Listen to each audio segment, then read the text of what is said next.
What's up, everybody? This is Gary G6 Turner with the Animal Pakcast. With me is Rudy Checo and special guest, 25-time all-time world record holder, Stefi Cohen. Thanks for being here, guys. Hey, thank you so much for having me on the podcast. I'm excited. How's everybody holding up? How's everybody holding up in these crazy times? Good. I mean, it's for me, it's just been kind of an opportunity to work on certain things that I haven't necessarily had the chance to do, since my life can get pretty hectic between traveling, training for competitions, entertaining people who come into town, networking, and all that stuff. So, you know, it's been nice to be pinned down at home and be able to focus on things that I don't usually get much time to do. Yeah, I see on your stories and stuff, you're doing a lot of sparring and boxing training and stuff. That's different for you, right? Yeah, totally different. You know, since there's kind of no end in sight for, first of all, how long this situation's gonna go for. Hold on, let me shut my door up. Hold on, Dexter, man. Yo, he wants to be in the podcast, man. Yes. Trying to get his 2 cents in. Sorry about that. Don't worry about it. There's no end in sight, and also, you know, pretty much every single competition that was supposed to happen is either canceled or postponed. Mm-hmm. And you know, I don't know. For me, the last 5 years have been so crazy competition wise. Like, I've just felt like I've been go all the time, trying to catch up, trying to plan for the next meet, and not giving my body a break at all in my mind. Most of all, you know, I just feel like I've put so much pressure on myself for the last 5 years to show up and compete and show up on the day, that it's been not only stressful, but it's kind of, you know, dimmed that fire that I used to have towards improving myself and competing. I just felt really burned out. So this has been a really good opportunity, almost a justified opportunity to take a step back from heavy lifting and from beating myself up both physically and mentally, emotionally, and just kind of find that passion again for fitness and towards improving myself. So that's what I've been doing. You know, I haven't been doing much lifting at all, and I've just been trying to find creative ways and different ways to stay active. So I've taken up on boxing, which has been really fun. I found an awesome coach. I've been just learning how to how to throw a football, for example, something I'd never done, or how to play baseball, sprinting, running a little bit more, and it's been super nice. Yeah, I mean, it's funny you said that about, like, a lot of people I feel like they took for granted gyms, you know, prior to this whole lockdown, where, you know, people became like a little bit snobbish towards like what a good gym was or what not, you know, what wasn't a good gym, until they're relegated to use bands, a small amount of free weights, or, you know, very, very meager weights in their own house. And then they wish that they had even what they would consider a shitty gym to train in. And I feel like when we all finally get back and everybody gets past this, there's going to be like a huge appreciation boost for just any gym. You know, and, you know, we're seeing it in other states that are open up and everything like that. But, you know, I just feel like that a lot of us took it for granted, you know, what we had. And, you know, for sure. I think it's definitely, go ahead. Yeah. Go ahead, Rudy. No, I was just going to say, like, you know, you were mentioning, like, you know, the boxing and stuff like that. It's like almost, this is like a great time to like learn a new skill. Like, I was watching you boxing, like, shit, like, you could be like the new, you know, you could be the next thing in boxing if you wanted to, you know, like, it's a great way to, you know, practice this new skill. You got all this time. You don't got to worry about any meets. Like, you know, I saw you jabbing in there, ducking and dabbing. Like, you look good. So, you know, it's definitely like, you know, for me personally, like, I've been doing some new things, like trying to learn new skills. And this is a time. And this is the time to take advantage of it, because you're not going to get it back. Yeah, for sure. And it's fun. It's fun. And it can, in my opinion, it can only help you. You know, I think one of the biggest mistakes that especially a lot of powerlifters make is over specializing, you know, to such an extent, and not paying attention to, you know, incorporating other elements of athleticism within their training year, you know, and maybe this will shed some light once they go back to the gym and they they feel good. You know, their bodies are probably going to feel a lot better, you know, especially if they kept active. And they notice, oh man, like a little bit of running or a little bit of like functional fitness didn't necessarily hurt my gains at all, or didn't necessarily set me back, but it actually propelled me forward. I was just talking to Eric Helms yesterday, and he was telling me that he went into the gym the other day to train for the first time with actual weights for the first time since the lockdown started. And he told me he pulled a beltless deadlift PR. And he was super shocked, you know. So for this whole quarantine, he's been mainly doing like sub max snatch, clean and jerk, and like he had a barbell and 90 kilos. Like that's all he had. Right. Wow. And he said that he was really surprised, you know, at how much one strength he kept and then how good his body felt. So maybe this'll you know, turn the green light in some of these powerlifters' brains, or people who specialize in their sport, that doing things outside of your sport have the potential to definitely, you know, help you in the long term. Because in the end of the day, this is a powerlifting, strongman, CrossFit. All of these are sports that weightlifting are sports that you should be playing for the long run, you know. And ultimately, the longer that you can stay in the game, the closer you're gonna get to truly untap your full potential. You know, this is not a 1-2 year long endeavor. Like to truly see what you're made of. It's a long game. So anything that you can do that will prolong your athlete life is something positive. So if that means taking breaks and taking up on other sports, you know, giving your body a break from the heavy lifting, or whatever that might mean to you, you know, anything that you can do to prolong the amount of time that you can stay under the bar, then I think it's a positive thing. So that means probably there's no competitions in the near future, at least in this year for you. No, I don't think I'll compete again in 2020. I think I'm gonna start fresh with a clean slate, 2021, and see how that goes. Yeah, the tough thing for me I mean, it would make sense for all athletes. The thing with bodybuilding, it's like we're up in the air towards. We have shows at the end of the year, but I took the whole 2019 off in preparation to come back. I haven't competed since 2018, so in preparation to come for 2020, and then they're like, this hits in March, and I'm like, fuck. I'm like, so I just started preparing, but I'm hoping that in the late fall we'll see at least, you know, I'll be able to get on stage. At the very worst, if they cancel the whole season, then I go back into off season and I do something early in 2021. But you know, like you said, it's a positive mindset that you have to have in this sort of. You can't just like lay in the corner and like die, you know, all over this. You got to figure something out to do. And I know with you guys over at, you know, with hybrid and everything like that, you guys preach the versatility in the athlete of not just being, you know, doing 3 movements and that's the end of it. I mean, you guys do weightlifting, you do bodybuilding diets, you know, it's a whole thing that goes into that. So that's a good message for a lot of people that, you know, get stuck in one way or another, that they, you know, maybe they're bodybuilders that aren't incorporating powerlifting or Olympic weightlifting movements, or if they're powerlifters that don't diet at all and think that that's not important.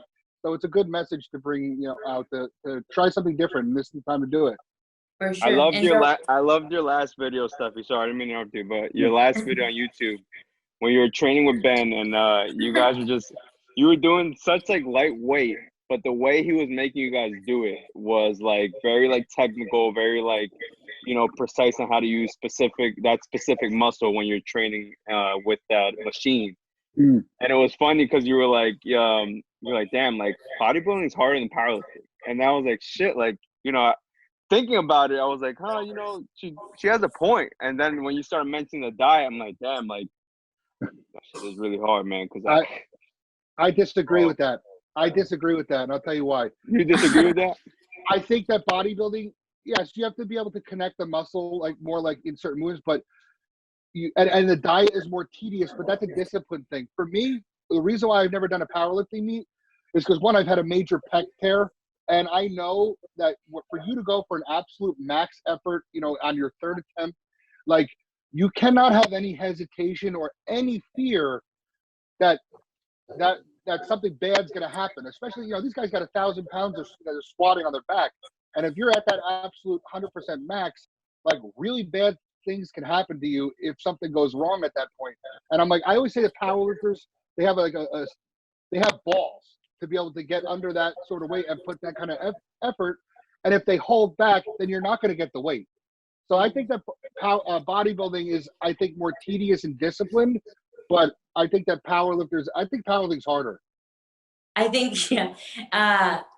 It has to do with like what you're used to doing. So that was a point that Hayden brought up. He was like, Yeah, no, you only think it's harder because you don't usually train like this. So this is, you know, out of your comfort zone, and you're training in a way that you don't usually train. But yeah, I mean, I can see both sides for sure. Yeah, it's I mean, it's like they're the same things sort of, but they're different. So like baseball and softball, it's the same premises, but you do things a little bit different. Mm-hmm. But I want to switch gears a little bit. I had some questions. Obviously, this past year, the cage and the Arnold was a complete wash, and that sucked for everybody. We had a lot of good lifts coming. We had a Team Rob Hall versus Team Stefi competition that was going to go to head-to-head on Saturday. They drafted their own members where they were going to delegate squat, deadlift, and bench, you know, based on how they saw it fit, and then the total was going to be the winner. So we did miss out on that. But I wanted to talk about the cage in general. But Stefi, this would have been your third year lifting in the cage, right? So you've done 2018, 2019.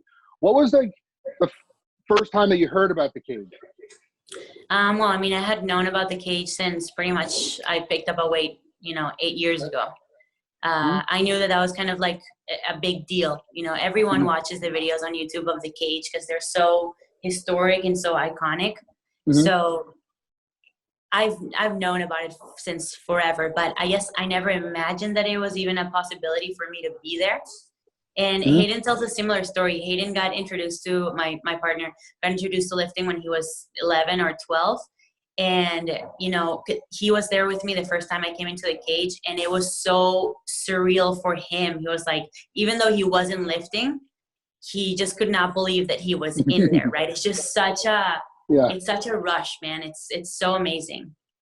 So let me ask you, what was going through your head the first time that we called you up and said, we want you to lift at a main time? And you have lifted both years that you did lift was at a main time Saturday. I think it was like between 1 and 3, which is, a prime slot. Time. Yeah. What went through your head when you got that? So obviously I was very pleasantly surprised and honored that I was given that opportunity. I felt like it's a huge show of appreciation from such a relevant brand within the bodybuilding and powerlifting industry to be invited to such an event. So obviously, I felt on top of the moon. Like I felt so happy that I was given that opportunity. And then after that passed, I felt a lot of pressure to perform. Obviously I understood the magnitude of the opportunity and kind of how many eyes were going to be on me. Not to mention that I would have, at that time I wasn't sponsored by Animal, and I definitely wanted to land some sort of sponsorship. So I knew I kind of like had to show up and perform and make a good impression with the team. So that was a lot of pressure. What's interesting is that on both occasions, I had a really shitty prep leading into it. When you have to really dial in whatever lift you're planning on doing, I think the pressure is almost magnified because you can't balance out a poor performance in one lift with a good performance in another. So say that you had a bad squat day, you balance it out with a good deadlift day kind of thing in a competition. Here is like, you have one lift and it's like that 1 hour that you just have to show people what you got, essentially. There's a lot of pressure. And so for that first time I was in the cage, I was dialing in deadlift. I was barely doing any squat, just kind of like supplementary squat sessions to just maintain my squat strength, but really focused on deadlift technique and strength. And man, it was going so bad. I don't think I had a single good deadlift session leading into the cage that year at all.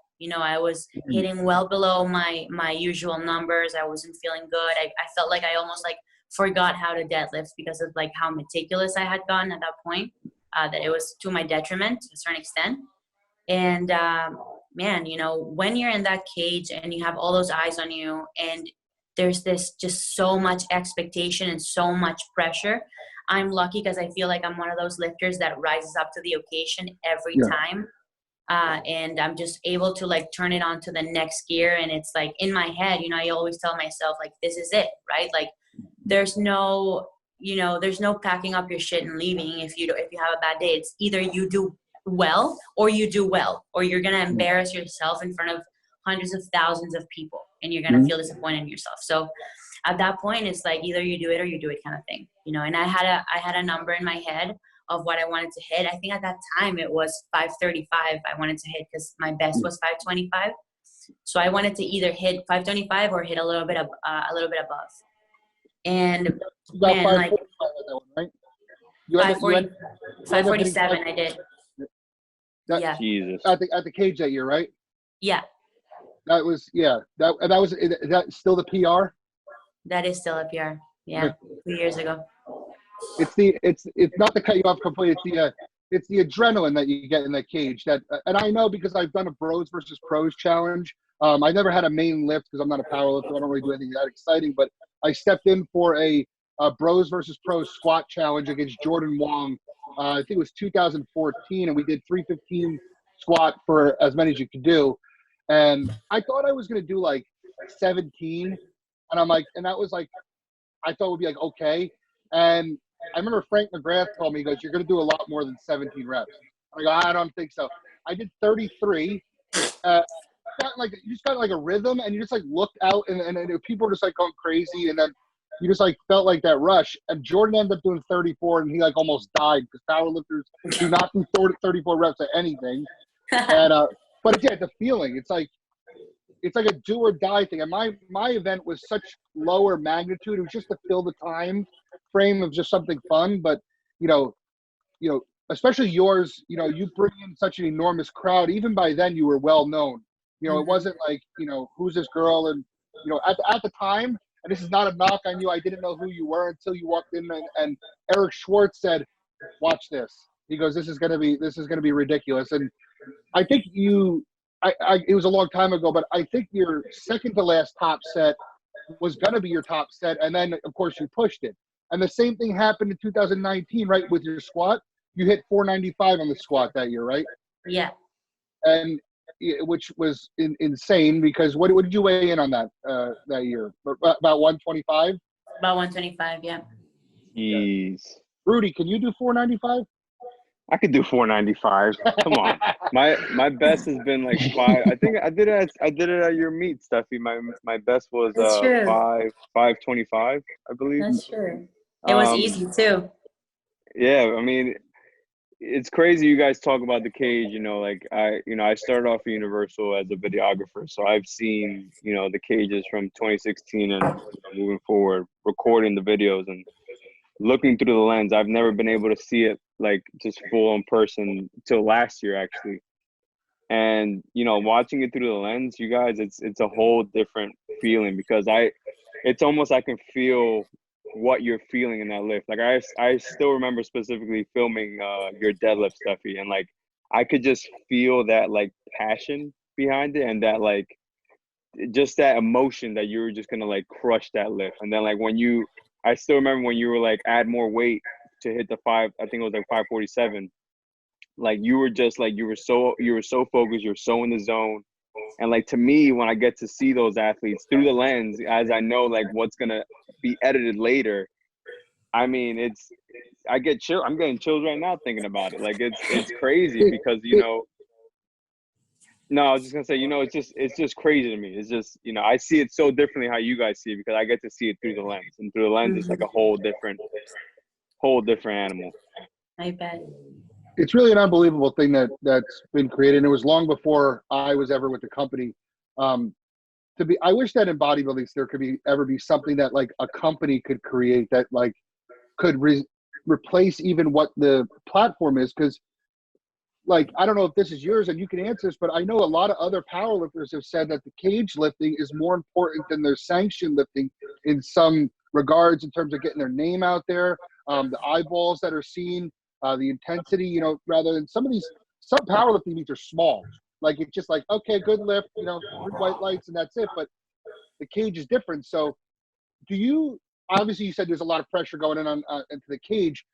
Do you feel the same pressure on the platform, or would you say it's more or less than what you get in the cage?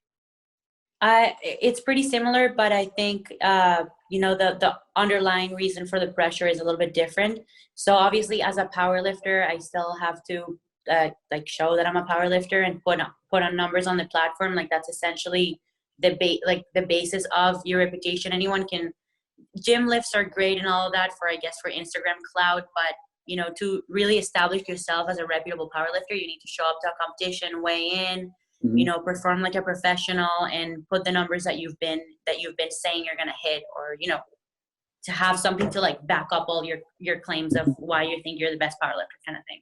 So I think there's a lot of pressure there, especially when there's someone threatening to dethrone you. If someone's like showing up and it cuts to your weight class, then that puts a lot of pressure on you. Or in the most recent years, there's been a lot more pressure on, or a lot more emphasis on trying to get the highest Wilks.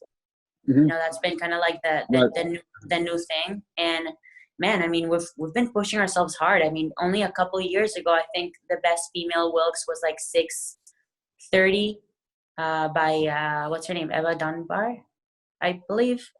And then and then it got pushed up by Cece to like 640 or something like that, then by Stacy, and then all the way up to, I hit a 698 last year, and Mariana hit like a 720.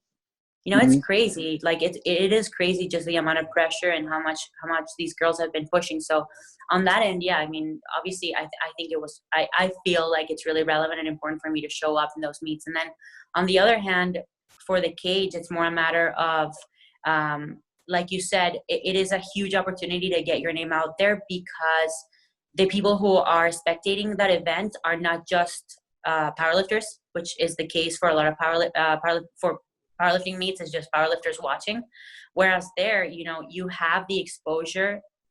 You're exposed to kind of more mainstream fitness people, and that is a huge reach compared to just powerlifting, right? You have the bodybuilders, the fans, the regular fitness goers, the people who don't train at all but like watching, and it's just such a huge exposure. So on that end, like obviously I want to show up, and I want to show people who I am, like who is Stefi Cohen and what do I stand for. And I think, and one thing I just wanted to add about like the feeling of the cage is that, at least for my last 2 appearances, what's made that experience so special for me is just how big the challenge has been to get there, in terms of obviously training, my background as an athlete, kind of all the hurdles that I've had to overcome in order to get there.